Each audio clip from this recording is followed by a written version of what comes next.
a entrega nos relacionamentos pessoais. E quanto às pessoas que querem me usar, ou manipular, ou controlar, tenho de me entregar a elas? Elas estão isoladas do ser e tentam inconscientemente sugar sua força e energia. Somente alguém inconsciente vai tentar usar ou manipular os outros, mas também é verdade que apenas as pessoas inconscientes podem ser usadas e manipuladas. Se você reage ou se opõe ao comportamento inconsciente dos outros, também fica inconsciente.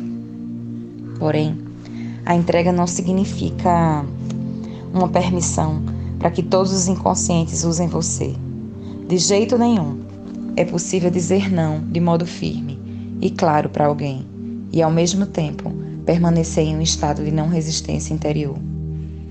Ao dizer não a uma pessoa ou situação, você não deve reagir, mas sim agir de acordo com um insight, uma firme convicção do que é certo ou errado para você naquele momento. Permita que isso seja um não sem reação, um não de alta qualidade, um não livre de toda negatividade e, desse modo, não gere mais sofrimento.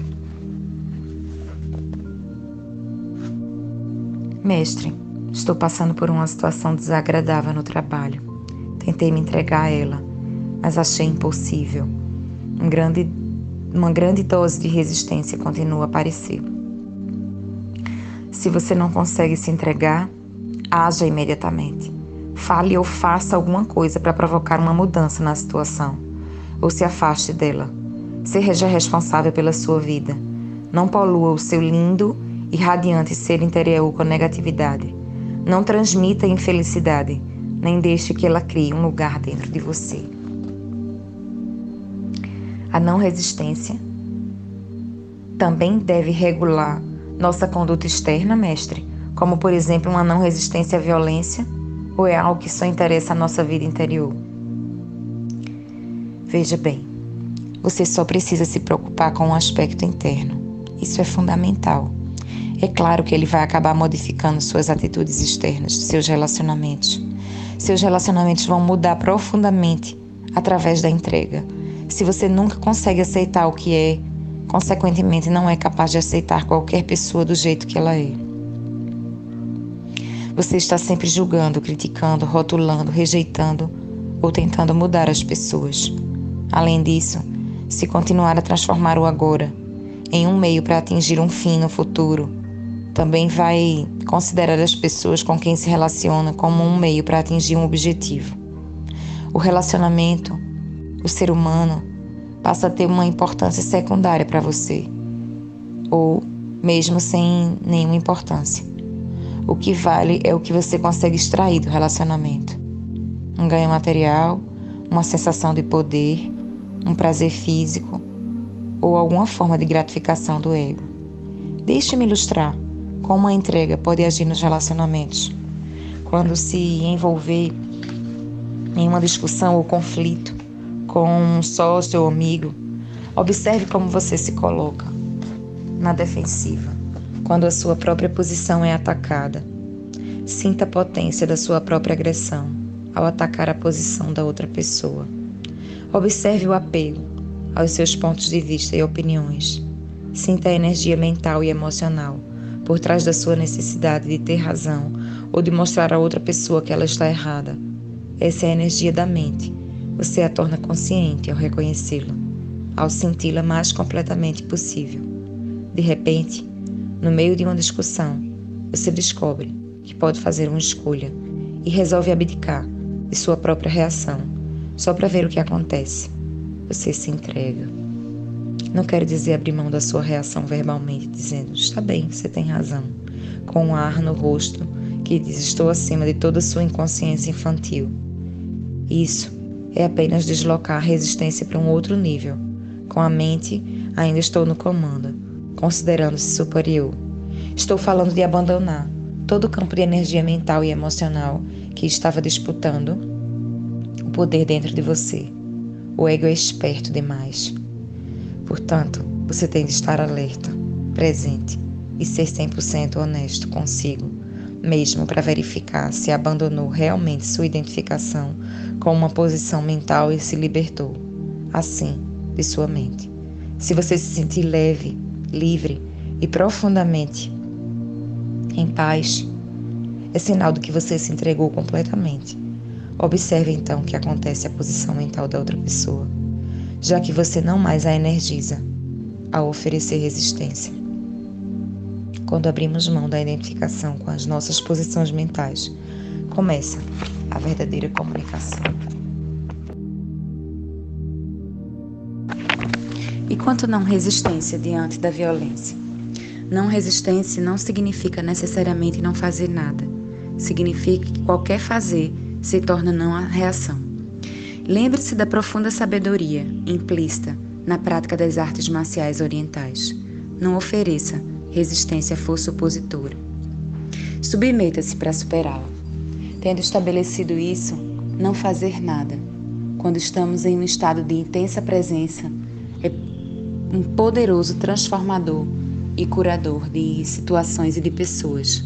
No taoísmo, existe a expressão Wu Wei, que é comumente traduzida por atividade sem ação, ou sentar-se silenciosamente sem fazer nada. Na antiga China, isso era considerado como uma das mais elevadas conquistas ou virtudes. É radicalmente diferente da inatividade, no estado comum da consciência, ou melhor, da inconsciência, que tem raízes no medo, na indolência ou na indecisão. O verdadeiro fazer nada implica uma não resistência interior e um intenso estado de alerta. Por outro lado, caso haja necessidade de ação, você não vai mais reagir a partir de sua mente condicionada, mas vai responder a uma situação com sua presença consciente. Nesse estado, a mente é livre de conceitos, incluindo o conceito da não violência. Então, quem pode prever o que vai acontecer? O ego acredita que a nossa força reside em nossa resistência, quando na verdade a resistência nos separa do ser, um único lugar de força verdadeira. A resistência é a fraqueza e o medo disfarçados de força. O que o ego vê como fraqueza é o ser em sua pureza, inocência e poder. O que ele vê como força é fraqueza. Assim, o ego existe num modo contínuo de resistência e desempenha papéis falsos para encobrir a fraqueza, que na verdade é o nosso poder. Até que haja entrega, a representação inconsciente de determinados papéis se constitui em grande parte da interação humana. Na entrega, não mais precisamos das defesas do ego e das falsas máscaras. Passamos a ser muito simples, muito reais. Isso é perigoso, diz o ego. Você vai se machucar, vai ficar vulnerável. O ego não sabe, é claro, que somente quando deixamos de resistir, quando nos tornamos vulneráveis, é que podemos descobrir a nossa verdadeira e fundamental invulnerabilidade. Transformando a doença em iluminação. Se alguém está seriamente doente e aceita a doença, será que não estaria abrindo mão de sua vontade de recuperar a saúde? Ainda teria determinação para combater a doença?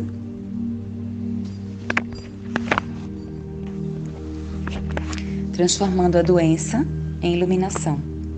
Se alguém está seriamente doente e aceita a doença, será que não estaria abrindo mão de sua vontade de recuperar a saúde, mestre? Ainda teria determinação para combater a doença? A entrega é a aceitação interior daquilo que é, sem nenhuma condição. Estamos falando sobre a sua vida, este momento, e não sobre as condições ou circunstâncias da sua vida, não daquilo que eu chamo situação de vida. Já tratamos desse assunto. As doenças fazem parte da nossa situação de vida. Assim, possuem um passado e um futuro. O passado e o futuro formam um contínuo, sem interrupção, a menos que o poder redentor do agora seja ativado através da nossa presença consciente. Como você sabe, por baixo das várias condições que constituem a nossa situação de vida, que existe no tempo, há uma coisa mais profunda, mais essencial, a sua vida, o seu próprio ser, dentro do eterno agora. Como não existem problemas no agora, as doenças também não existem. Acreditar em um rótulo que alguém confere às nossas condições fortalece-as e constrói uma realidade aparentemente sólida em torno de um desequilíbrio temporário. Isso não só confere realidade e solidez, mas também uma continuidade no tempo que não havia antes. Ao se concentrar nesse instante e evitar rotular a doença mentalmente, ela se reduz a um dos seguintes fatores: sofrimento físico, fraqueza, desconforto ou invalidez. É a isso que você se entrega. Agora, você não se entrega à ideia da doença. Deixe o sofrimento trazer você para o momento presente, para o estado de presença intensa, consciente. Use-o para a iluminação. A entrega não transforma aquilo que é, ao menos não diretamente. A entrega transforma você. Quando você estiver transformado, todo o seu mundo fica transformado, porque o mundo é somente um reflexo. Se você se olha no espelho e não gosta do que vê, tem que estar enlouquecido para agredir a imagem no espelho. É exatamente assim que você age quando está em um estado de não aceitação. E naturalmente, se agride a imagem, ela ataca você de volta. Se você aceita a imagem, não importa qual ela seja. Se tem uma postura amigável em relação a ela, a imagem não consegue não se tornar amigável em relação a você. É dessa forma que você consegue mudar o mundo. A doença não é o problema. Você é o problema. Enquanto a mente estiver no controle, quando você estiver doente ou incapacitado, não sinta que fracassou de alguma forma. Não sinta culpa de nada. Não culpe a vida por tratar você tão mal. Mas também não se culpe de nada. Tudo isso é apenas resistência. Se você tem uma doença grave, use-a para alcançar a iluminação. Use qualquer coisa ruim que acontecer na sua vida para alcançar a iluminação. Retire o tempo da doença. Não dê a ela nenhum passado ou futuro. Deixe-a forçar você para a percepção intensa do momento presente e veja o que acontece. Torne-se um alquimista.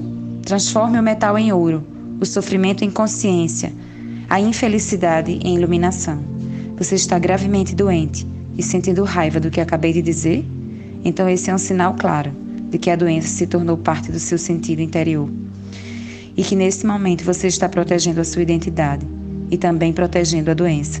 A circunstância foi rotulada de doença. Não tem nada a ver com quem você realmente é.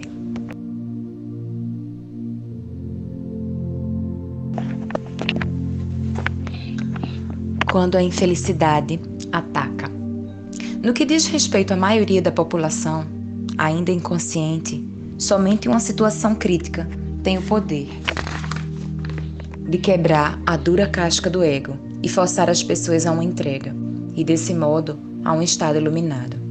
Uma situação limite surge quando uma infelicidade, uma mudança drástica, uma perda ou sofrimento profundo despedaça todo o mundo da pessoa, tornando-a sem sentido. É um encontro com a morte, seja ela física ou psicológica. A mente, a criadora desse mundo, entra em colapso. Das cinzas desse velho mundo, um novo mundo pode, então, passar a existir. Não existe nenhuma garantia de que uma situação limite vai fazer isso acontecer, mas o potencial está sempre ali. A resistência de algumas pessoas àquilo que é pode até aumentar em uma situação como essa, tornando a vida um inferno. Outras pessoas podem se entregar parcialmente, mas mesmo isso vai lhes dar uma profundidade e uma serenidade que elas não tinham antes. A casca do ego se quebra em alguns pontos, e isso permite que pequenas porções de esplendor e de paz brilhem. As situações limite têm produzido muitos milagres. Muitos assassinos que estavam no corredor da morte, à espera da execução, experimentaram, em suas últimas horas de vida, uma existência dissociada do ego e a profunda paz e alegria que a acompanham. A resistência interior à situação em que se encontram se tornou tão intensa que produzia um sofrimento insuportável e não havia nenhum lugar para onde correr e nada a fazer para escapar dela, nem mesmo um projeto da mente para o futuro. Assim, eles foram forçados a uma completa aceitação do inaceitável. foram forçados à entrega. E nesse sentido foram capazes de penetrar no estado de graça, que traz a redenção, uma libertação completa do passado. Não é a situação limite que dá espaço ao milagre da graça e da redenção, mas sim, atenção, o ato da entrega. Portanto, sempre que acontecer uma desgraça ou alguma coisa ruim em sua vida, uma doença, a perda da casa, do patrimônio ou de sua posição social, o rompimento de um relacionamento amoroso, a morte ou o sofrimento por alguém, ou a proximidade de sua própria morte, saiba que existe um outro lado e que você está a apenas um passo de distância de algo inacreditável. Uma completa transformação alquímica da base de metal da dor e do sofrimento em ouro. Esse passo simples é chamado de entrega. Não estou querendo dizer que vai ficar feliz em uma situação dessas. Não vai. Mas o medo e o sofrimento vão se transformar em uma paz interior e uma serenidade que vem de um lugar muito profundo, do próprio não manifesto. Essa é a paz de Deus que ultrapassa todo o entendimento. Comparada a isso, a felicidade é quase uma coisa superficial. Com essa paz radiante, vem a percepção, não no nível da mente, mas dentro das profundezas do seu ser, de que você é indestrutível, imortal. Isso não é uma crença, é uma certeza absoluta, que não precisa de uma manifestação exterior, nem de qualquer prova.